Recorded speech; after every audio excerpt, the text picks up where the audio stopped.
বেশি চিন্তা করো না, বেশি চিন্তা করো না এর আরবি হলো মাফি ফিক্কির জিয়াদা। মাফি ফিক্কির জিয়াদা মানে বেশি চিন্তা করো না। এখানে মাফি মানে হলো না, ফিক্কির মানে হলো চিন্তা করা, জিয়াদা মানে বেশি বা ওয়াজিদ মানে বেশি। আবার এভাবে বলা যায় লা তুফাক্কির জিয়াদা মানে বেশি চিন্তা করো না। মাফি ফিক্কির জিয়াদা মানে বেশি চিন্তা করো না, আবার লা তুফাক্কির জিয়াদা মানে বেশি চিন্তা করো না।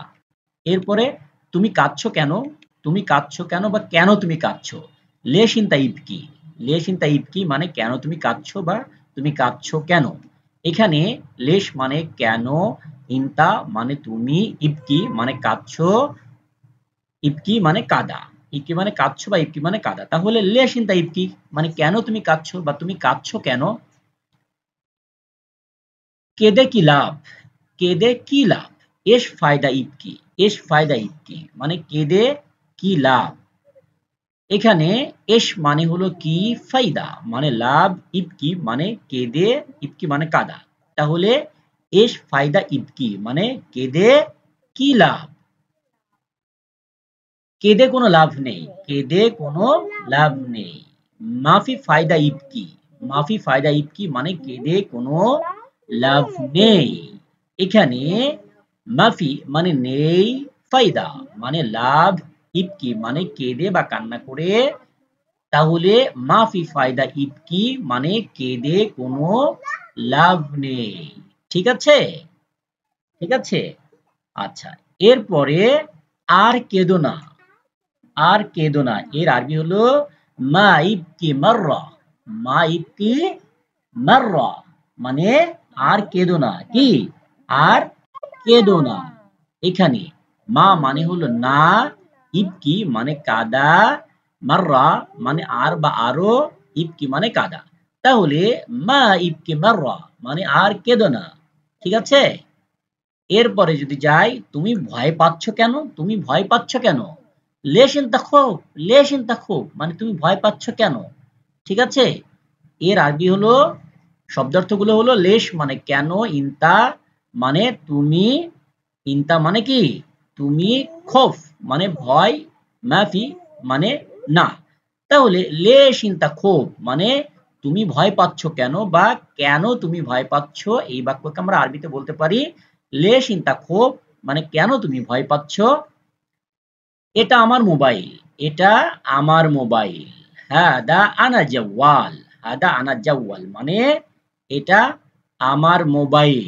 এখানে হাদা, হাদা মানে কি? হাদা মানে হলো এইটা, হাদা মানে এইটা, আনা মানে আমার, জাওয়াল মানে মোবাইল, ইনতা মানে কি? ইনতা মানে তোমার, আবার আনা মানে আমার। তাহলে হাদা আনা জাওয়াল, হাদা আনা জাওয়াল মানে এটা কার মোবাইল? আমার মোবাইল। এরপরে এটা আমার বই, এটা আমার বই, হাদা আনা কিতাব অথবা হাদা কিতাবি, এটা আমার কিতাব শুদ্ধ আরবিতে বলা যায়। এখন যদি শব্দার্থগুলো দেখি তাহলে হাজা মানে হলো এইটা, আনা মানে আমার, কিতাব মানে বই, কলাম মানে কলম। তাহলে হাদা আনা কিতাব এটা আমার কিতাব। যদি বলি এটা আমার কলম, হাদা কলামি এটা আমার কলম, বা হাদা আনা কলাম এটা আমার কলম।